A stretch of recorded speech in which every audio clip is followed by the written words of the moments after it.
রাজধানী মিটফোর্ডে যে একটা ঘটনা ঘটছে, এটা খুবই একটা দুঃখজনক ঘটনা এবং খুবই একটা দুঃখজনক ঘটনা। এই ধরনের ঘটনা একটা সভ্য সমাজে কোনো অবস্থায় মেনে নেওয়া যায় না।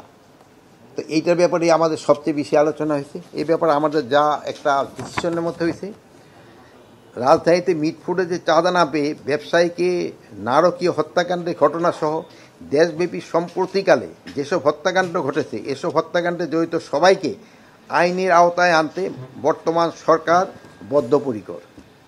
এসব ঘটনার সুষ্ঠু বিচার ও দৃষ্টান্তমূলক শাস্তি নিশ্চিতকরণে সরকার কাজ করে যাচ্ছে।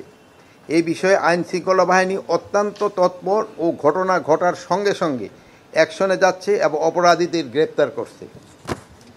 মিটফোর্ডের নৃশংস হত্যাকাণ্ডের ঘটনাকে সরকার সর্বোচ্চ গুরুত্ব সহকারে দেখছেন।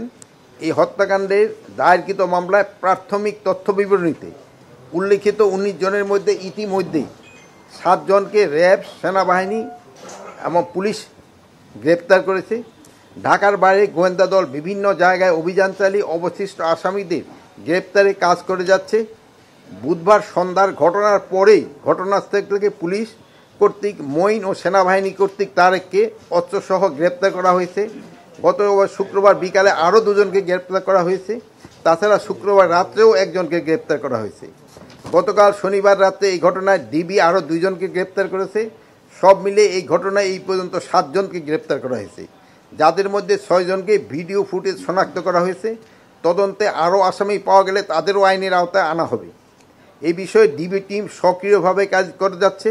এই ঘটনায় প্রশাসনিক এবং আইনশৃঙ্খলা বাহিনীর কোনো শিথিলতা ছিল কিনা তাও সরকার গুরুত্ব সহকারে বিবেচনায় করবে এবং তাও খতিয়ে দেখতেছে। উল্লেখ্য যে এই হত্যাকাণ্ডের বিচার দ্রুত বিচার ট্রাইব্যুনালে নেয়ার পদক্ষেপ নেওয়া হয়েছে। ইতিমধ্যে খুলনা হত্যাকাণ্ড 1 জনকে গ্রেপ্তার করা হয়েছে।